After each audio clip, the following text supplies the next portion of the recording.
Ladies and gentlemen, forgiveness is not weakness, but a sign of rational control over emotion. It is often misunderstood in a world that confuses reaction with strength. Many see forgiveness as surrender, a forfeiture of justice, or a sign of cowardice. But nothing could be further from the truth. Forgiveness is not the absence of power. It is the application of power with discipline. It is a conscious decision, made not from fear or passivity, but from a deliberate assessment of what deserves one's time, energy, and judgment. It is the refusal to allow another's offense to dictate your state of mind. To forgive is not to condone. It does not mean pretending the offense didn't happen, nor does it absolve the offender of responsibility. Rather, it is the act of asserting control over how you respond. The irrational mind, gripped by rage or wounded pride, lashes out blindly, seeking satisfaction through vengeance. But vengeance is a fire that rarely consumes only the target. More often, it scorches the one who holds it. Forgiveness, in contrast, is the act of choosing not to burn. It is restraint, not resignation. It is clarity, not capitulation. A person who forgives acts from a place of internal strength, not from external pressure. They are not pushed to react. They choose their response. This is the essence of rational self-command. When we forgive, we demonstrate our freedom from being ruled by others' actions. The man who reacts to every slight is not strong. He is a puppet, his strings pulled by insult, injury, and ego.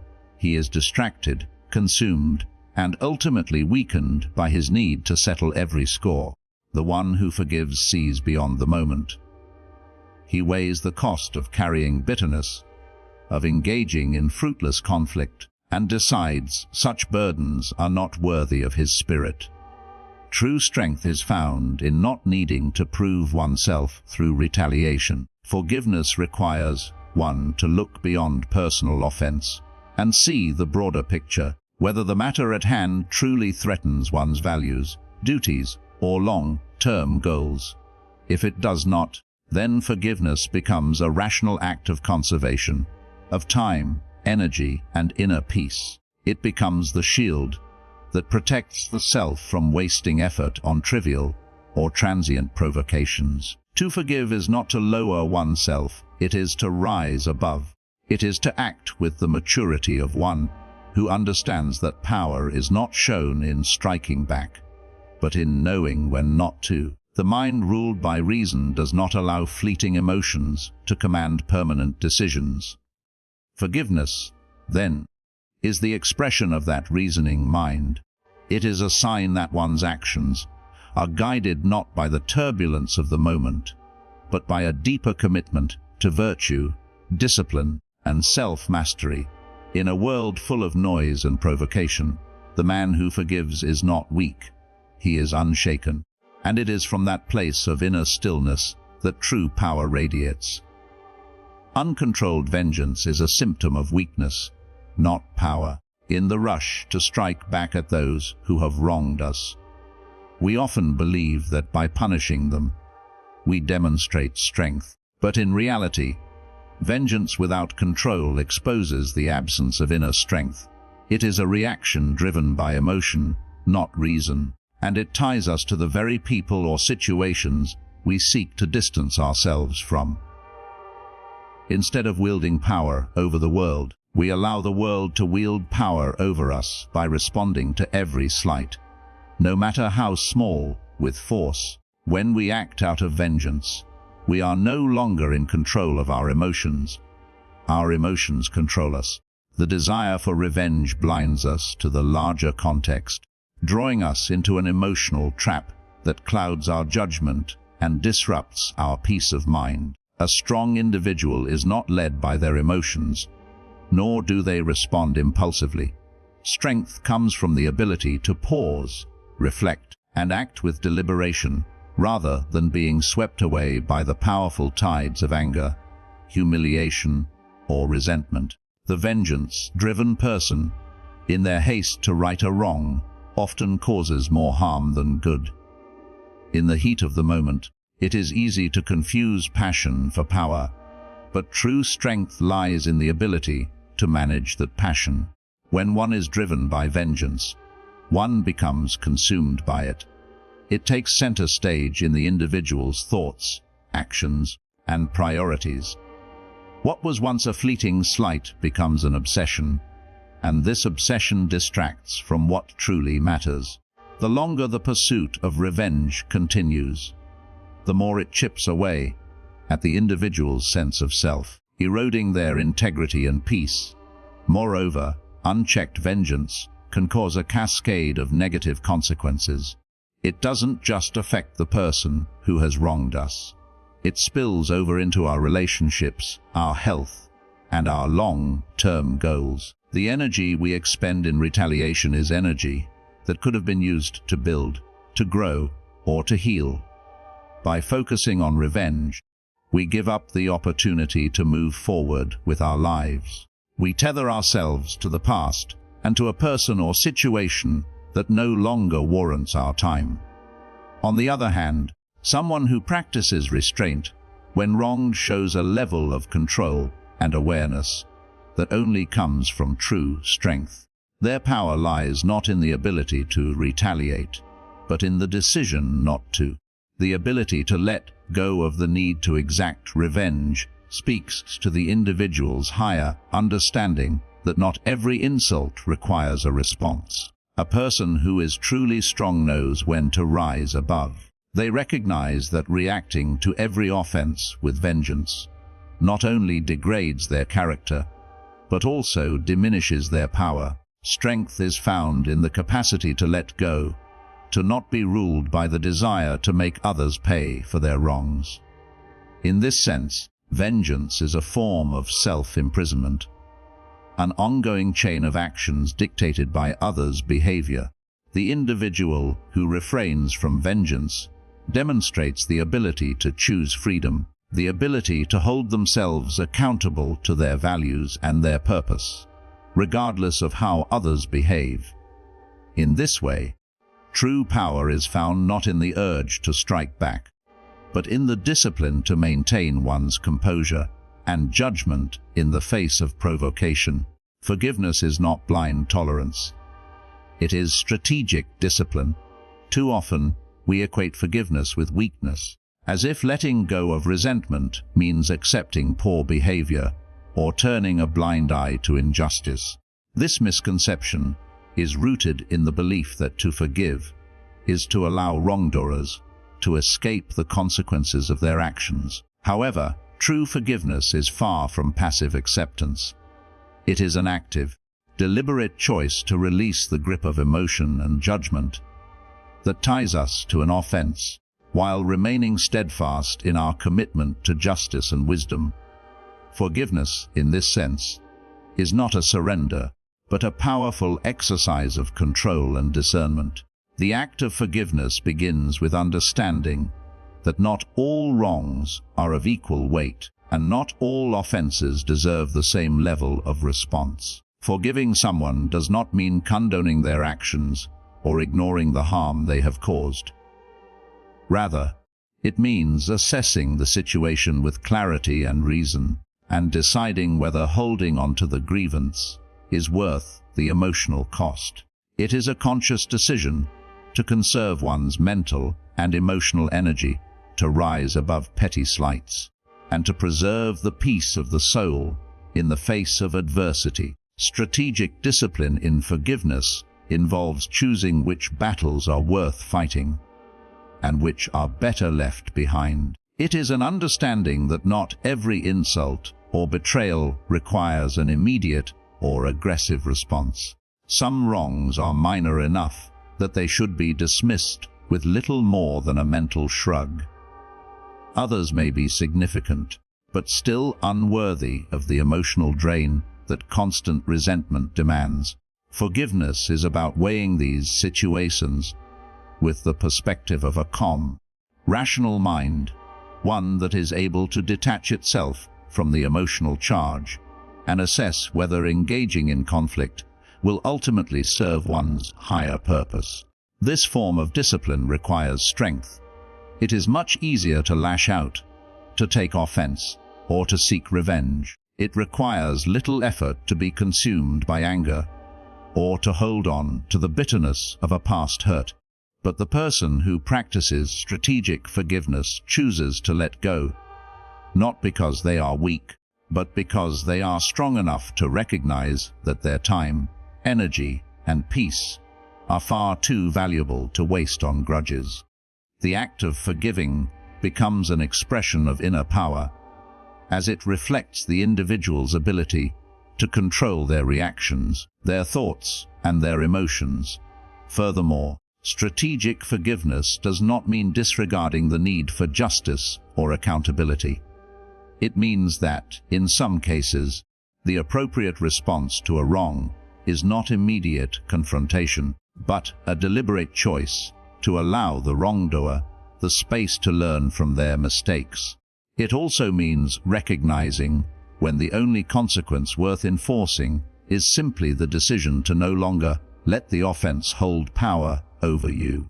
By forgiving, we break the chain that binds us to the person who wronged us, freeing ourselves from the emotional grip they hold. Forgiveness, therefore, is not an act of submission, but an act of discipline, an intentional choice to prioritize long-term peace over short-term satisfaction.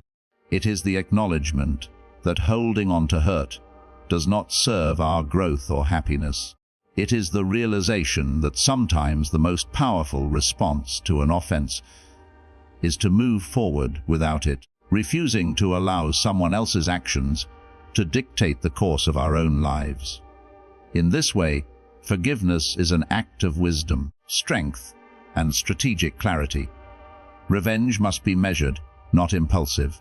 When wronged, the natural human instinct is to retaliate, to strike back in order to right the perceived wrong. This impulse, driven by the emotional intensity of anger, can often feel like justice. However, acting in the heat of the moment, without careful consideration, rarely produces a result that aligns with true justice. Instead, impulsive revenge often creates more harm than good, entangling the individual in a cycle of emotional reactivity and potentially leading to further conflict. True power lies not in the speed or intensity of the retaliation, but in the deliberate and thoughtful application of justice. To seek revenge without pause is to act from a place of emotional turbulence, where reason is clouded by rage and a desire to punish. The heart of impulsive revenge is often the need for immediate satisfaction, a way to soothe the ego and relieve the pain of the offense. But this temporary sense of vindication is fleeting, and the consequences of rash action can be far-reaching. When we lash out impulsively, we risk escalating the situation, making enemies out of those we could have otherwise avoided. It becomes an endless back and forth, a destructive cycle of retaliation that serves no real purpose other than to perpetuate conflict. Marcus Aurelius said, "Measured revenge, on the other hand, it begins wins for reflection, for the anger to subside, and for a more rational perspective to emerge." Marcus Aurelius said, "This pause provides the clarity needed to evade from all angles whether revenge is truly warranted." Aurelius said, "Whether it will have the desired effect, and whether it is worth the emotional, moral, and practical cost." Revenge, when carefully considered, becomes a strategic tool, not an impulsive reaction. Marcus Aurelius said, "It is a response that seeks justice without abandoning reason or allowing emotion to dictate action." Arius said, "Measured revenge also involves an understanding of proportionality. Not every wrong requires the same level of response. There is a difference between a minor insult and a profound betrayal." Marcus Aurelius said, "And a wise individual recognizes the need to calibrate their response to the severity of the offense. To react with overwhelming force to a small to overstep." Marcus Aurelius said, to allow the emotions of the moment to distort one's and balance. In contrast, Marcus Aurelius said, responding with measured precision ensures that no to the offense, and that no more energy or resources are wasted than is necessary. Marcus Aurelius said it is the difference between seeking justice and shooting to satisfy one's ego. This measured approach requires emotional intelligence. Marcus Aurelius said, it demands that we rise above the knee-jerk reactions about proof, engage our higher faculties of reason, judgment. Marcus Aurelius said, and wisdom. The person who reacts impulsively to every slight is at the mercy of their emotions. Marcus Aurelius said, driven by the need for immediate gratification rather long-term justice.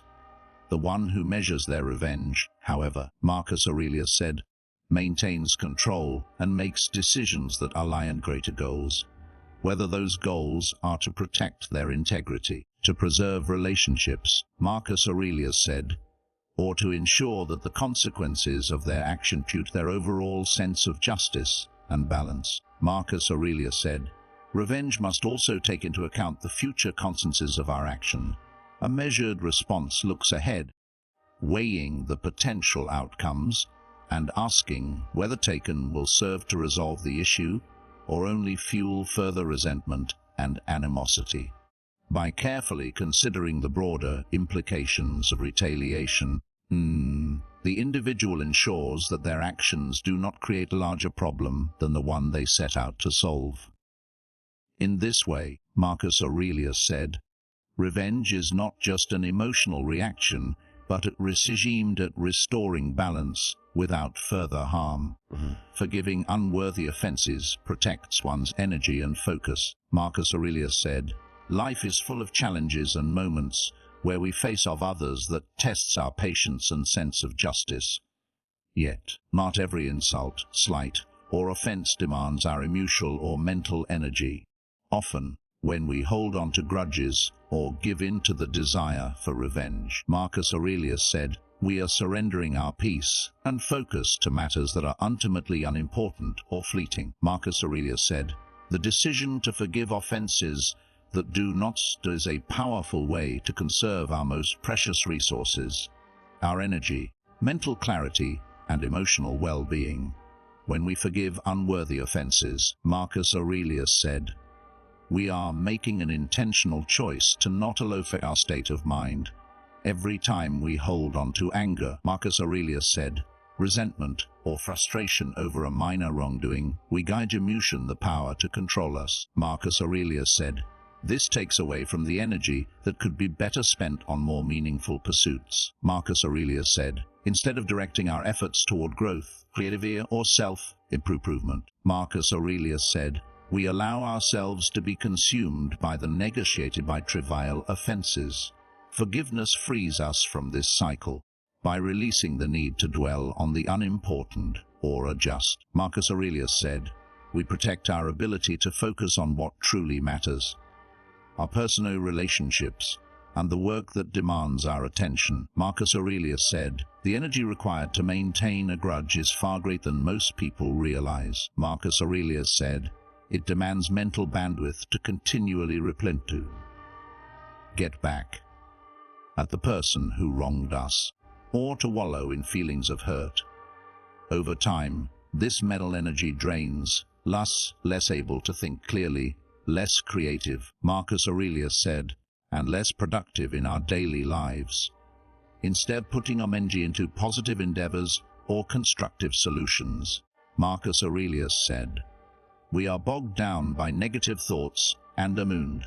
When we forgive an offense that does not warrant our energy, Marcus Aurelius said, we release the hold that negative emotions have up space to focus on more important tasks and experiences.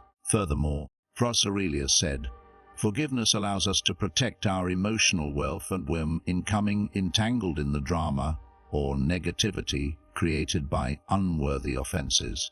Marcus Aurelius said, if we allow minor wrongs to fester, they can cause unnecessary stress and emotional strain. Marcus Aurelius said, this emotional baggage only hinders our ability to live in peace. Forgiveness acts as a shield, Marcus Aurelius said. Protecting us from being weighed down by resentment only disrupts our emotional balance. By choosing not to let trivial slights affect us, Marcus Aurelius said, we are prioritizing our emotional health and the emotion steady and focused on what truly matters. In addition to protecting our emotional state, forgiving unworthy offenses allows us to maintain long-term vision and goals. Life is filled with distractions, Marcus Aurelius, and it is easy to become derailed by petty issues and the behavior of others.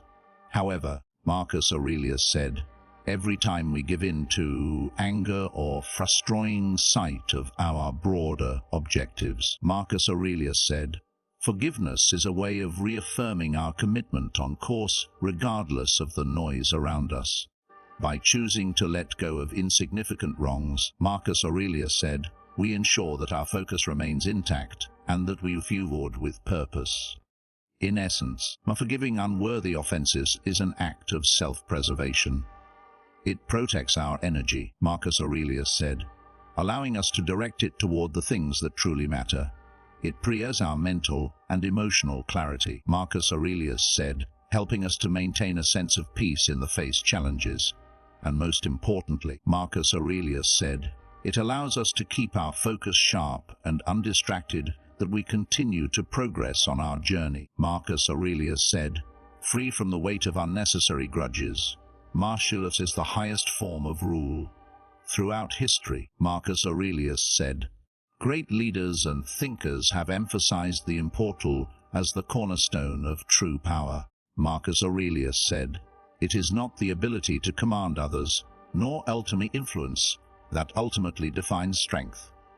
Rather, Marcus Aurelius said, it is the capacity to govern one's own mind, emotion that stands as the most profound form of authority. Marcus Aurelius said, the individual who has mastered themselves has ability to navigate the world with purpose, clarity, and resilience. Marcus Aurelius said, unaffected by the turbulence of external circumstances or the chaos of unchecked impulses. Marcus Aurelius said self-mastery begins with awareness, the recognition of one's thoughts and behaviors. Marcus Aurelius said, and the understanding of how they influence the curious life. It is an ongoing process of introspection and discipline. Marcus Aurelius said, where one is constantly working to improve their actions, strengthen their resolve, and cultivate virtues such as patience, Marcus humility, and emotional intelligence. When a person is in control of themselves, Marcus Aurelius said, they are no longer at the mercy of fleeting emotional outbursts. Instead, they are able to respond thoughtfully to challenges. Marcus Aurelius said, using reason and wisdom rather than allowing passion to dictate their actions. Marcus Aurelius said, this internal control extends beyond mere willpower. It requires a deep understanding of one's values and purpose. Marcus Aurelius said, a person who masters themselves is guided not by the external events, but by a clear sense of what truly matters to them. Marcus Aurelius said, their decisions are grounded in their principles, and are not swayed by the distractions of ego, pride, or the opinions of others. Marcus Aurelius said, the ability to maintain this clarity in the face separates those who are truly powerful from those who are ruled by their circumstances. Marcus Aurelius said, the individual who has mastery over themselves commit their goals and values. Marcus Aurelius said, regardless of the obstacles or provocations that may arise. Mastery also involves the ability to manage one's emotions. Marcus Aurelius said, emotions are powerful forces, and while they're a natural part of the human experience, Aurelius said, they can also cloud judgment and lead to impulsive actions. To be ruled by emotion is to the mercy of one's immediate feelings, Marcus Aurelius said, which often shift with little warning. The person who has mastered their emotions does not suppress or deny them, Marcus Aurelius said, but rather understands how to navigate them with experience anger, sadness, joy, Aurelius said, or fear without being overwhelmed by them, and can use emotions as signals rather than as drivers of action. In doing so, Marcus Aurelius said, They maintain a steady course, undistracted by the lows of emotional turmoil. Furthermore, Marcus Aurelius said, mastery over the self allows for greater resilience in the face of hardship. Life is full of challenges, Marcus Aurelius said, and those who cannot govern themselves often face discouragement or despair. However, a person with self-mastery is able to face sea with composure, Marcus Aurelius said, learning from failures and adapting their strategies without losing sight of their ultimate purpose. They do not see adversity as a reason to falter and opportunity grows stronger and more resolute. In this way, self-mastery leads to a deeper sense of inner strength and confidence, knowing that no matter what external forces may always stabilize them. Marcus Aurelius said, they possess the power to maintain their sense of direction. Ultimately, Marcus Aurelius said, the highest form of rule is not about controlling a new self. When a person has this level of self-command, Aurelius said, they are able to navigate life with a calm and steady presence, unaffected by the distractions and difficulties of the world. They become a model of resilience, wisdom, and purpose, Marcus Aurelius said, and their influence flows from their inner strength rather from external authority. True leadership begins with self-mastery, Marcus Aurelius said, for it is only when we can control ourselves that we can effectively lead others, not through force or domination, Aurelius said, but through the example we set. In the end, true power lies in commanding others, but in mastering oneself. Marcus Aurelius said, when we can govern our own thoughts, emotions, we transcend limitations that life often imposes upon us. Marcus Aurelius said, we become unshaken by the world's chaos and free from the dejections that would otherwise pull us off course. Marcus Aurelius said, it is through self-mastery that we gain the clarity and resilience to navigate life with purpose, and in doing so, Marcus Aurelius said, we inspire those around us. For the highest form of domination, but one of self-control, Marcus Aurelius said, where our inner strength becomes the foundation of our influence. The path to true greatness begins within.